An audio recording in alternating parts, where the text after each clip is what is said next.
We are live in the studio today, and I have a good friend, Corey Fair, with me today, and we're going to be talking about a very serious subject of bullying. Corey, thanks for being here today. Thanks for having me. And I guess let's just start by talking about your background and your son's background. This is a powerful story about you and Corey Jr. Okay. So let's go back to where everything started, his childhood, growing up, and kind of take us from there of how this whole story, how it comes into play of how you have such a message for bullying and anti-bullying. Okay, well, Corey Jr. started out as a normal kid and a not so normal kid at the same time. He was born with partial albinism and larger ears than normal. Very smart kid, very good kid. But what happened is he was in school and was constantly being teased and picked with and so on and so forth. So things escalated all the way up until his adult age now, where he is ended up in a federal prison. Okay. So because of all of the bullying and the kids making fun of him and just constantly getting picked on, is that something? Yeah, it's crazy as that sound. I skipped a lot. So it started out with him being teased and, you know, all this different stuff with going along with this bullying stuff. So when he would come home and talk to me about it, I would just tell him, you know, man up, shut up, you know, do something about it. Don't be, you know, don't be soft. And that's kind of the thing that was going on with me too. You know, when I was younger, that's what I was told to do. So at one point, he came home and had a stab in his eye. And, you know, of course, I was furious. And how old is he at this point?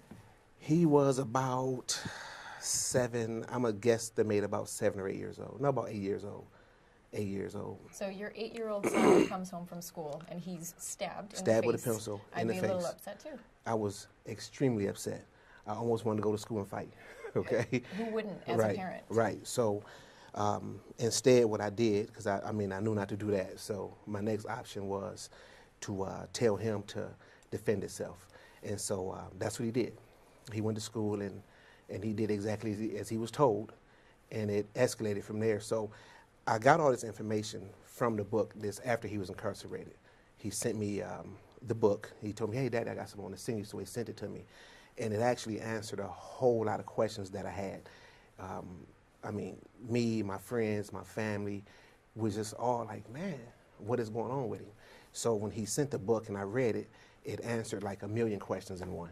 So when you say book, for people who don't know your story, your son, right. Corey Jr., when he was in federal prison, right, wrote a book. Yeah, it's called Bully Me Bad. So Bully Me Bad. And tell us a little bit about the book. So it's based on his life story? Yeah, it's based on a true story. Anybody that knew him or knew me or that was involved in his life, when they read the book, they'll be able to figure out where they at in that book. So he changed the names? He changed names, yeah. Characters. I'm actually in about 3 different characters. He got a couple friends and a couple characters. So he did a good job at mixing it up so nobody can point a finger and say, hey, he did this, he did that. Now, in this book, so he's writing this from prison, and right. he sends it to you. Exactly. And so you learn a lot about your son and what he went through. Absolutely. What did you do after you got this book? Well, I decided to self-publish it, and so I didn't know where to start. So I just got online and start, you know, learning what to do and everything. So I ended up publishing the book. Okay. Now I'm going to go back a little bit because you said, you know, you came from a pretty rough background. Absolutely. So did he. Right. And you were taught a certain way to respond, and you passed that on to him. Right. And I know you feel very different today now about how, you know, if you could go back and do it all over again, yeah. you would do it very different. Let's talk about that a little bit. Well, I mean, once you see the end effect, you obviously would do different, because who wants to see their kid in a prison? Nobody. So the key thing is to come up with different options and different ways to teach them to handle being bullied. One of the things is don't even get yourself in that situation. I mean, all of it can't be avoided, but the majority of it can. And I could have handled it a lot differently too. I should have went to the school and, I mean, literally made the principal act, but I didn't. The first thing I did is went into retaliation mode. You went into retaliation mode, and then you had him go into retaliation mode? Well, that was my retaliation mode, sending him into retaliation mode. Right. Yeah, so. And he was just doing what you told him yeah, to but do. he just did what Daddy told him to do. And I mean, if you telling a kid to go to school and fight, I mean, he gonna do it. Right. Especially when I'm telling him, if you don't, when you get home, now you gotta fight me. And that's this whole man up mentality that we preaching out to our kids, and it's getting out of hand, and it needs to stop. And now you know firsthand, like your views are very different. You would not take that approach. No. Knowing what happened in your life and in your son's life, what your mission is right now and what you're trying to do, and we'll talk about the symposium in a minute, you're trying to educate everyone on what not to do, really. Right. Is that correct? Yeah, absolutely. And opening up, and then the symposium is to open up to the community and take in advice. I mean, listen, learn, because we don't have all the answers. I never did have all the answers, and I probably never will, but at least we can open up and listen to people and get everybody's opinion and try to come up with a solution. Now let's talk about the symposium, because we mentioned it, but people don't really know, well, what is this? Where is it? Give me all of the information and give me a little bit of background about the symposium, how it came about, what you're trying to accomplish, and then give us the information where they can go and check this out. Okay, well, to go back to where it started, I have a really, really good friend of mine, Ray Newbill and Don Jones. Don Jones is a member of the school board, and Ray is the head of the Ceasefire Indiana. So I'll be working closely with Ray. So anyway, Don got us a meeting with the school corporation. And this is South Bend School? Okay. Yes, it's a division of the school corporation. Okay. So I went in there and they asked me to tell my story. I told the story, showed them the short video, the trailer, and they became very interested and thought that it was powerful enough to do a symposium and open up, because obviously this bullying epidemic is going stronger than what we could even imagine. I'm so glad that you guys are doing something about this, and I think people are going to be so informed by the symposium. So give us the information. What day is it, what time, and where is it at? Okay, the symposium is April the 14th from 1 to 3 at the LaSalle Academy in South Bend, Indiana. Do you by chance have the address to that? If not, that's okay. No, I don't. It's on Elwood. Okay, so LaSalle Academy. Right. April 14th. April 14th. What day is that on? That's on a Saturday. Saturday, so it's a weekend, so people will be able to go. Right. And what time? From 1 to 3. 1 to 3. Perfect. Yeah. And the first 100 people, we got meals for the first 100 people. Ooh, I'm going to go. I'm going to be one of the first 100. Me too. There's so many other things that you're doing. So you have the symposium. Right. Your son, Corey Jr., wrote the book. Yes. So you have the book coming out soon. Tell us about that. When is the book going to be released? The book is released April the 5th. That'll be next month. And right now it's on sale, like the pre-sale for $2.99 for the ebook. Okay. But now after April the 5th, it'll go up. It's a promotion thing we're doing. And where do you get, on Amazon? Amazon, okay. Yeah, Amazon.com. Amazon only for this? Or yes. Do you have a website for it? Yes, we do. BullyMeBad.com. Okay, so go to BullyMeBad.com. You can go to Amazon.com and you can buy the book called Bully Me Bad. Right. And then you have a movie. Then we have a movie. So you have a short film that you're going to show at the symposium. Absolutely. Tell me about this film. This film is obviously, again, based on a true story. So it's just to show how it escalates from being a kid and being bullied all the way up to his adult years and all the things, not all the things, but some of the things that he did and experienced, through his teenage years and everything. So it's I don't want to give it away, but it's really powerful, and it really shines light on some situations that we might not be aware of right now.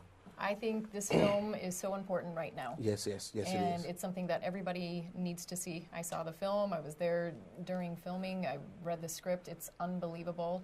I know that you did a short film, right. But I believe you're going to do a full-length feature film as well. Yes, that's the plan. Are you going to try and do some crowdfunding for that? Is that the plan for that? Yes, our PR team is about to set up some crowdfunding so we can get the funds to do it and kind of keep it independent and keep everything in-house so we can maintain control of how the film goes. Yeah. So where would you put the crowdfunding? Is that going to go up on Facebook, on the website? I'm thinking right now it's in discussion, but we're thinking like Kickstarter, Facebook. Okay. So stay tuned for that, I'm sure. Where can people, if they want to learn more about all of the projects that we talked about today, what's the best place for them to go and get all this information? Well, the Bully Me Bad project is the Facebook page. Okay. Then we have Bully Me Bad that's Twitter and Instagram. Okay. So they can go check it out there, and the website, bullymebad.com. Okay, great. So all of those, you guys can go check those out and find out more information of what Corey's doing and what his team is doing. With all of this bullying that's happening today, and obviously back when your son was in school, it's a huge problem, and I am so glad that you and your team and your son is taking the time to do something about and it. And me too. I am very passionate about this as well, and when I Great. first met you, when we were on the movie set, we just connected and we knew that God had a plan and a purpose, and God is in the center of all of this, and I really feel blessed to be a part of what you're doing. Thank you. If there's one thing or a couple things that you want people to learn from everything that you're doing, what's a message that you want to give to everyone?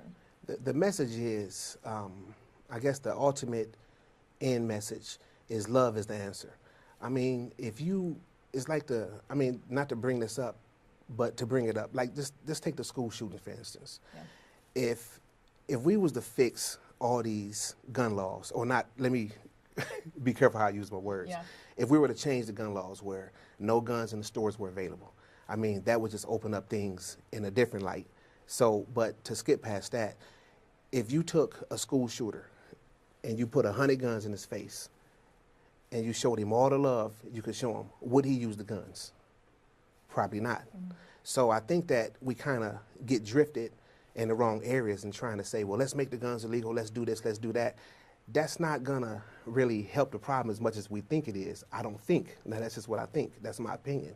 I think that if we spend as much time as we do concerned with laws and all these other distractions and teach each other how to love and teach each other how to treat each other, we'll have a better outcome.